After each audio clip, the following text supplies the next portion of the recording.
جب آپ اللہ کا ذکر کر رہے ہوتے ہیں نا، تو جس طرح آپ کے وجود کی غذا ہے روٹی، کھانا، پانی، ہوا، صحت، سانس، یہ آپ کے وجود کو زندہ رکھتی ہے، تو ایک روح کی غذا ہے۔ روح کی غذا ہے رب کریم کا ذکر، اللہ کی یاد۔ ہمارے ہاں زیادہ تر یہ ہوتا ہے کہ اللہ کا ذکر تو کیا جاتا ہے تو اس طرح کیا جاتا ہے جیسے طوطے نے کوئی لفظ رٹ لیے ہیں تو اب وہ بیان کر رہا ہے نا۔ ہمارے صوفیاء نے، بزرگوں نے لکھا ہے کہ وہ جو کہا گیا کہ الا بذکر اللہ تطمئن القلوب، یاد رکھو اللہ کے ذکر میں دلوں کا چین ہے، تو بعض لوگ کہتے ہیں میں تو بڑی تسبیح پڑھتا ہوں پھر بھی بے سکون رہتا ہوں۔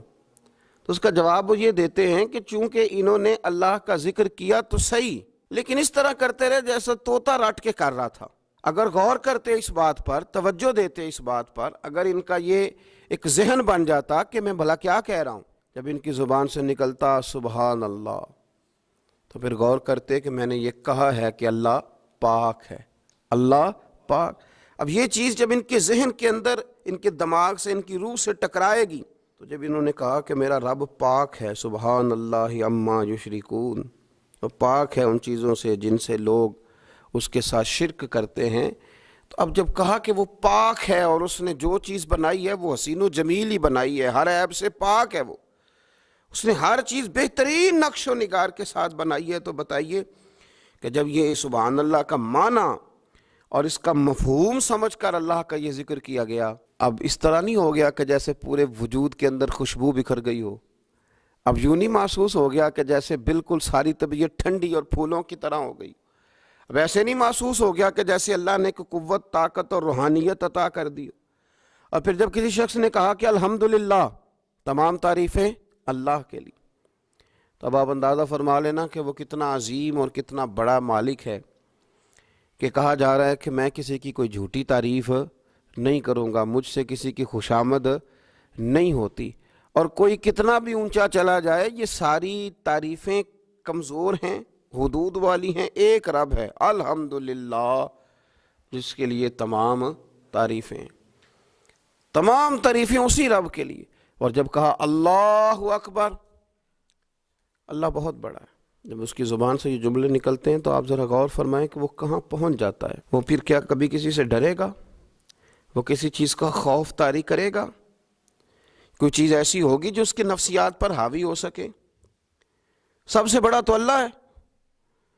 تو وہ کبھی بھی کسی بڑے آدمی کے رعب کا شکار نہیں ہوگا، وہ کبھی کسی کی دولت، کسی کا اقتدار،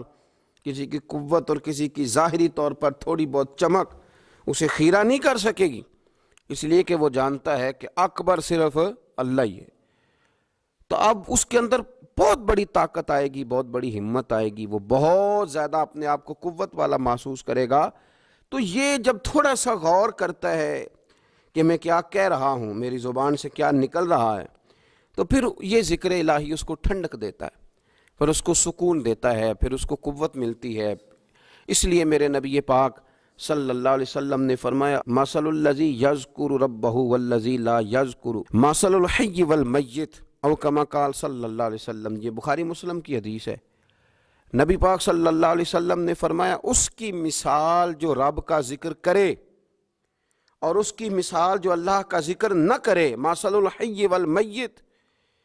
ان لوگوں کی مثال کی طرح ہے جو زندہ اور مردہ ہوتے ہیں۔ گویا ذکر کرنے والا زندہ ہے، ذکر کرنے والا زندہ ہے، اور ذکر نہ کرنے والا ہواؤں میں اڑ رہا ہے، کروڑوں روپے اس کی جیب میں پڑے ہوئے ہیں، لاکھوں کا سرمایہ ہے، بہت سارے لوگ جانتے ہیں، وہ محسوس کرتا ہے کہ بڑا جانا پہچانا جاتا ہوں، بڑا سمجھا سکھایا جاتا ہوں، بڑے لوگ میرے نام سے آگاہ ہیں، شعوری طور پر میں ایک بڑا آدمی ہوں، لیکن ہے مردہ، اس لیے کہ زندگی تو زندہ دلی کا نام ہے۔ مردہ دل کیا خاک جیا کرتے ہیں، زندہ وہ ہے جس کا مصلی آباد ہے،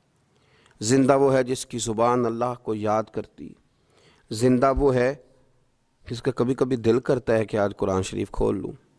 زندہ تو وہ ہے جس کی طبیعت چاہتی ہے کہ یار آج لاؤ نا تسبیح، تھوڑا سا درود و سلام اپنے محبوب پہ پڑھوں، زندہ تو وہ ہے جو کبھی کبھی اس کی یاد میں محو ہو، اکیلے بیٹھا بھی ہو تو پھر بھی اس کی زبان پہ ذکر اور آنکھوں میں آنسو جاری ہو جاتے،